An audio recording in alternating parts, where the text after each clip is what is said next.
বলছি, আমি আমার কথা বলছি।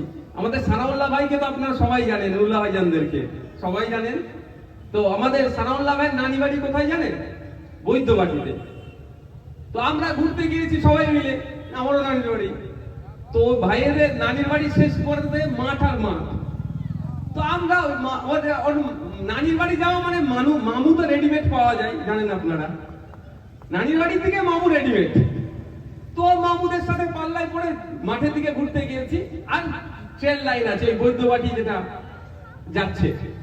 তো মামু এবার কিছু দূর গিয়ে ঘুরছি, দেখি একটা ওই পানি ফল চাষ হচ্ছে। আমাদের এদিকে কিন্তু ফুরফুরা শরীফের দিকে পানি ফল চাষ হয় না। তো আমি মামুকে আমরা বললাম, মামু পানি ফল কি একটু তুলবো? মামু বলেছে হ্যাঁ তোলো না, আমাদেরই লোকজন, অসুবিধা নাই। আমি জিজ্ঞাসা করেছি আমরা যে মামু পানি ফল তুলে খাবো? বলছে হ্যাঁ তোলো, আমাদেরই লোকজন।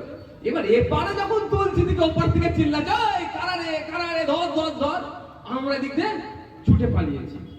তো কথা হচ্ছে, আমরা কি ইচ্ছাকৃতভাবে চুরি করার জন্য তুলতে গেছিলাম? ভালো লেগেছে দুটো পানি ফল তুলে খাবো। কারো ভালো লেগেছে একটা আম পাড়তে গিয়েছিল, তোকে পিটিয়ে মেরে দেবে ভাই।